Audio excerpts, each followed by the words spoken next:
2.5 years ago, I recorded a video of how much I spent in San Francisco as a 28-year-old in a whole month. But I tracked everything and categorized all my spendings, which I will be doing in this video. And if you don't remember, my grand total of spending in San Francisco was a little over $3,500, which I thought was insane, but it was a pandemic at the time, so therefore I wasn't making as much money. Now it's time to do Portland and see how much I am going to be spending in the month of January. I know I am putting this video out on the 30th, but I'm filming this on the 29th, and I'm just gonna do my best to just not spend within the next 2 days.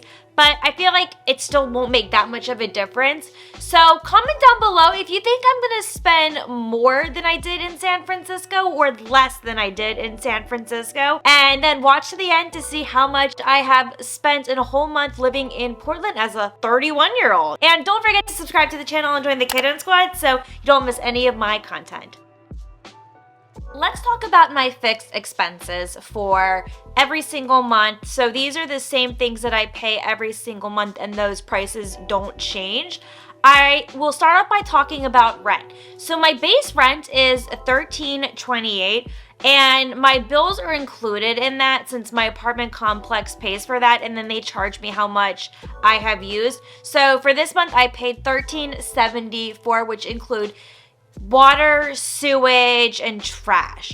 So that is my share of my bills for the month of January. So what I'm gonna do for some things that I have paid for in the past and nothing has changed since the last 2.5 years, I want to take you back to that San Francisco video just to give you a recap on some of those things that I have spent in terms of some business expenses for like my YouTube channel. So let's roll back 2.5 years ago. And then the next biggest thing that I spend is YouTube business coaching every single month. I've been working with her for 2 years, and so it is $49 a month to work with her, and I gain so much value out of her. And I just can't give that up because she's really helped me come such a long way from where I first started. And every single month, I'm learning something new from her. Next fee that I pay every month is my Adobe Creative Cloud subscription. It costs $9.99 a month. I use this for Lightroom. This is important because everything that I transfer on my computer will go right to my phone, so I can edit it on my phone and post it to my Instagram, or I can use it to edit my thumbnails. Next two things that I pay for every single month are related to my YouTube channel. So I pay for PicMonkey every single month, which is $7.99. That is what I use to make my thumbnails and edit them. I can't even save the thumbnail if I'm not paying for the service, which is BS. I pay for it because it's something that benefits me in my YouTube channel. And then the other thing that I pay for in regards to my YouTube channel is my TubeBuddy subscription. I pay $7.20 for my TubeBuddy subscription. TubeBuddy allows me to find what keywords work for my channel and to see if it's a good keyword to use. Are people searching for it every single month? What's the competition like for that keyword? So it really helps me become smarter when making tags, descriptions, and titles for my videos. And then a couple of things that I wanted to add that are fixed expenses that were not talked about from that video because I didn't have them back then. The first thing is Canva Pro. So I pay $12.99 a month for that. That is what I use to make my podcast Instagram art and something special that I'm working on. And then another thing that I pay for is an app called Keeper. So Keeper is what I use to do my tax write-offs, and it's also what I use to file my taxes. So it's a really great app. I use this to track my tax write-offs, and then when I'm ready to file, it will tell me how much I may owe in taxes or how much I'm getting back. And it's just really, really awesome to help me save some money and track my taxes that way. And then September 2022, I finally caved and paid for a Disney Plus subscription. So I pay for that monthly because that's the only option, and I pay $19.99 for Disney Plus. I am still paying for a bikini competition coach, even though I haven't been prepping or practicing or going to the gym.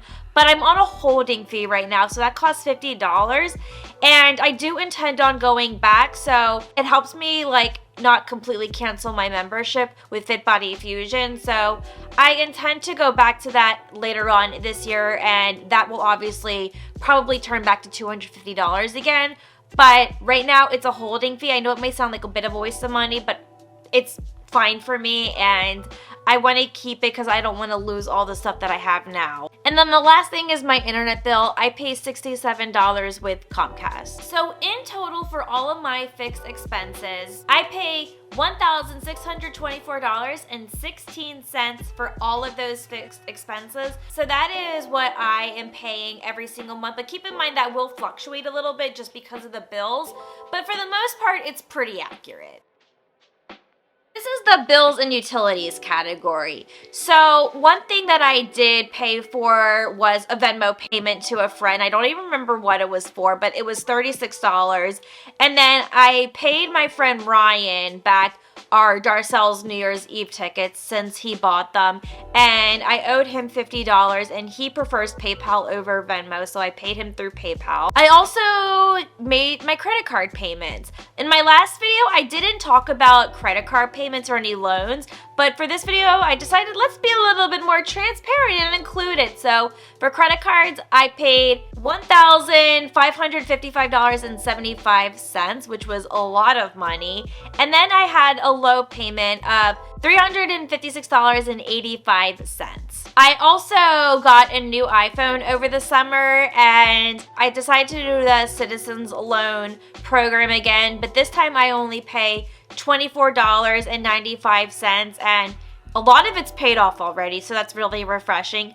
And then finally, I bought a VPN. I was long overdue, so I chose ExpressVPN. A VPN was really necessary for me, and I wanted to protect a lot of the stuff that I've been working on, so it just felt right for me to get a VPN. So I paid for a 6-month plan for $59.95. So this leaves me a grand total of $2,083.50 all in bills. That was such a disgusting total, but it's because I included my credit cards and loans and stuff like that, so that's why it's really high.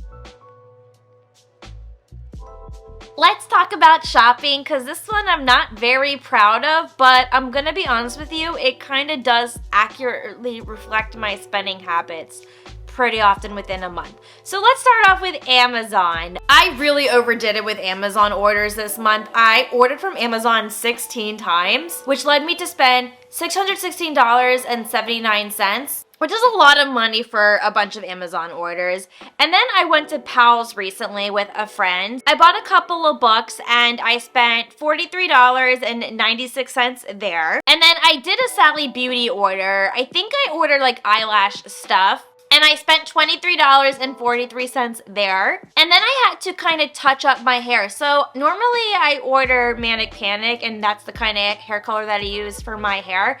But I wanted to try Brad Mondo's line, which is X Mondo Color, and I also ordered one of his hair care products.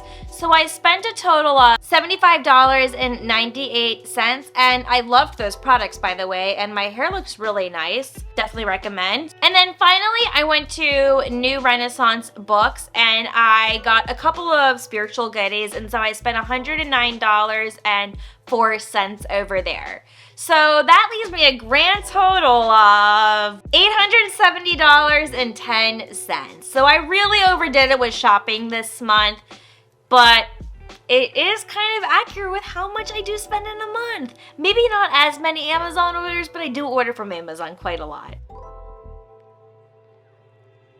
So this was a category that I didn't have in my last video, so this is health and wellness expenses. So the first expense was that I had a virtual appointment with my psychiatric mental health nurse practitioner. So she's the one that prescribes my mental health medications for me. And normally those appointments don't cost a lot of money, but for some reason it was $170.18. My guess is because we had like a combined session for like 2 sessions, and I don't know why it was so expensive, but I just rolled with it. I made 4 trips to CVS, so I spent a total of $99.99 out of all my CVS visits. I go to CVS quite frequently because I live really close to one. And then finally, I was billed for my gastric emptying study, which actually happened in the beginning of December, but I was finally charged for it this month. So that was only $6.17 because my health insurance covered a lot of it, so that really helped. So that left me a grand total of $276.32 in health and wellness expenses. All right, dining out. So there's a couple of subcategories within here that I will break it down. So I'm not listing off like every single place that I ate at. But let's start off with Uber Eats orders. So I ordered from Uber Eats 4 times this month. So the grand total for that was $128.93. The next subcategory is coffee shops and cafes. And the grand total was $56.13. Next is breweries and bars. I went to a couple places and the total out of a couple of those places was $76.30. For regular restaurants, that cost was $67.25. And then I went to one food cart where I spent $13.20. So the grand total for dining out was $341.81, which was not as bad as I thought it was gonna be. So speaking of food, let's talk about groceries. So I'm a big Instacart person. I actually only ended up ordering from Instacart twice this month, but my Instacarts were really expensive because I did order a lot of stuff. So the grand total out of those 2 Instacarts was $390.43, which was, yeah, a lot of money. And on top of that, I did want to include my one trip to the farmer's market this month. I spent a grand total of $48.50 there. Grand total of my groceries was $438.93. So at least my grocery bill was higher than my eating out bill. I think it would be more concerning if it was the other way around. I'm glad I did something right there. So let's talk about transportation costs because I ordered a ton of Ubers this month. Like, it was really bad. I ordered 12 Ubers and 1 Lyft. So out of all of my Uber orders, I spent a total of $106.41 on 12 Ubers. For that 1 Lyft that I took, it was $23.02. And then I did take public transportation quite a bit throughout the month, and I had to reload my Hop Fast Pass. So I just reloaded $28. That's typically how much I reload every single month or when I'm running low on funds. So a grand total of my transportation cost was $157.43. So hopefully next month I won't spend as much money on Ubers. I think I just went to a lot of places that simply just needed a car ride and it just wasn't as doable with public transportation. All right, so this is the last category and this is entertainment costs. I only did 2 things in terms of like entertainment. So the first one was my visit to Ground Control, which is this awesome arcade in Old Town. And so I spent $20 there to play the games, and that's how much I loaded onto the card. And turns out that was a lot more than what I needed. I have funds left over on my card in case I want to go back and play more games, so that kind of helped. And then the other source of entertainment was going to the Lansu Chinese Garden in Old Town, and admissions was $14, and so that was how much I spent just to get into the park. So my total cost for entertainment was $34, which is pretty great for the month of January. All right, you made it through all of my talk and my embarrassing amount of spending. So let's see how much I ended up spending for the month of January 2023 living in Portland. So the grand total was, drumroll please, $5,000, $826.25. So you're probably wondering, why the hell did you spend so much more money in Portland than San Francisco when Portland is the less expensive city? I'm gonna tell you why I think that is the case. The reason I spent like $3,500 in San Francisco was in 2020 when I filmed that video. I basically had a part-time job and I was also still able to collect unemployment because I did get laid off during that time period. So my source of income was very little, so I wasn't making as much money. So obviously the less money you make, the less money you're gonna spend. At least that's how it's supposed to work, right? Also, just during the pandemic, a lot of things were closed, and I wasn't really taking public transportation as much, and I was preferring to take Ubers because it felt safer at the time. I wasn't really going anywhere. I wasn't spending as much money. So I think that's one reason as to why I spent more money. The other reason is, well, I also had a better paying job this month. Even though I just got laid off last week, that's a whole nother story. I still was treating this month like I was still employed, and I was able to afford my lifestyle. And I'm very grateful that I am able to spend that kind of money, because I'll be honest with you, my gross income between my full-time job, my part-time job, and then YouTube and Instagram reels and some other sources of income that I have, I typically generate about $8,000 a month gross income. And then if you include taxes, it's probably like 6,000 something. So I'll be honest, I barely had a little bit money left over. My expenses were a little bit crazy this month, so obviously it was great to really be mindful of my spending for this month. So hopefully I can be better with spending my money for next month, especially now that I'm unemployed. So that's going to be another reason for me to be more cautious about my spending. But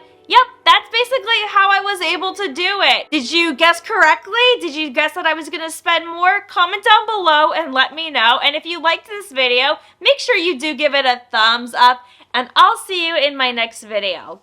Bye!